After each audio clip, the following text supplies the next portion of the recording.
নমস্কার। আজকে আমি যে রেসিপিটা তোমাদের কাছে শেয়ার করব সেটা হয়তো অনেকে জানো, আবার অনেকে জানো না। যারা জানো না তারাও দেখো, আর যারা জানো তারাও দেখো। বেগুন নিয়ে বেগুনটাকে গোল গোল করে কেটে নিয়ে এখানে আমি কেটে একটা বাটিতে নিয়ে নিয়েছি। নিয়ে একটু ভালো করে বেগুনটাকে আমি ধুয়ে নেব। বেগুনটাকে ধুয়ে নেওয়ার পরে বেগুনের মাঝখানের অংশটা আমি একটা ছুরির সাইজে সাহায্যে কেটে নেব। একটা সাইজ করে গোল গোল করে ভেতরের অংশটা আমি কেটে নেব একটা ছুরির সাহায্যে। গোলটা একটু বড় করেই রাখবো। সম্পূর্ণটা কেটে সমস্ত বেগুনটা কেটে নিয়ে ভালো করে আমি নুন, হলুদ আর লঙ্কা গুঁড়ো মাখিয়ে নেব। যেহেতু আমি আগেই ধুয়ে নিয়েছি ওই জন্য আর ধোয়ার কোনো দরকার হলো না। এটা ভালো করে মাখিয়ে নেব। রিং রিং মতো করে নিয়েছি বেগুনটাকে, সেখানে বেশ সুন্দর করে আমি লবণ হলুদ মাখিয়ে নেব। তারপরে এই যে ভেতরে যে অংশটা আমি কেটেছি সেই অংশটাকে আমি একটু কুচো করে কেটে নেব, ছোট্ট ছোট্ট করে কেটে নেব।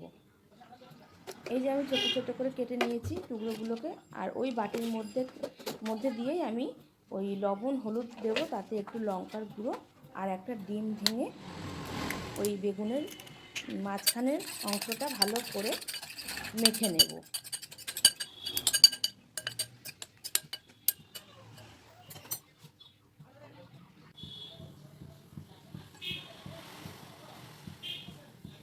ভালো করে একসাথে করে ডিমটার সাথে বেগুনের টুকরোগুলোকে ভালো করে মেখে নিয়েছি।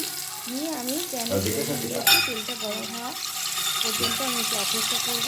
তারপরে তেলটা গরম হয়ে গেলে আমি ওই বেগুনগুলো দিয়ে দেবো। যে বেগুনটা আমি গোল গোল করে মাঝখানের অংশটা কেটে নিয়ে রিং রিং মতো করে নিয়েছি সেই বেগুনগুলো ওই প্যানের মধ্যে দিয়ে দেবো। দিয়ে এইবার যে বেগুনের মাঝখানের যে শাঁসটা আমি কেটে নিয়ে ওটা মাখিয়ে রেখেছিলাম সেইগুলো আস্তে আস্তে করে হাতা দিয়ে আমি তুলে তুলে ওই বেগুনগুলোর মধ্যে দিয়ে দেব।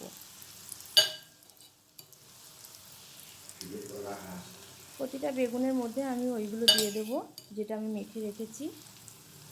ছোট ছোট টুকরো বেগুনের ডিম দিয়ে ফেটিয়ে আমি একসাথে করে মেখে রেখেছি। এটা কিন্তু খুব সুন্দর খেতে হয়েছিল, ভালোও লেগেছিল। রোজ তো আমরা একই রকম অবশ্যই করো, ভালো লাগে বেগুন ভাজা খাই। এবার সুন্দর লেগেছিলো আমাদেরও খেতে সবার। তোমরা ঢাকা দিয়ে দিয়েছিলাম, ঢাকা দিয়ে তারা অবশ্যই বড় দিকটা আমি আবার ভালো করে উল্টে দেবো।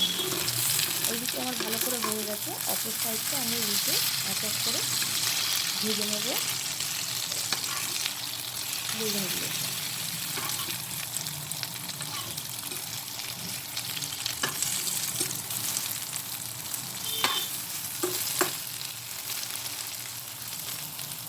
তোমরা চেষ্টা করে দেখতে পারো, এরকম করে বেগুন ভাজাটা খেলে ভালো লাগবে। রোজ আমরা একই রকম ধরনের বেগুন ভাজা খাই, এটাও বেশ সুন্দর লেগেছিলো। সব কিছুর সাথেই ভালো লাগে।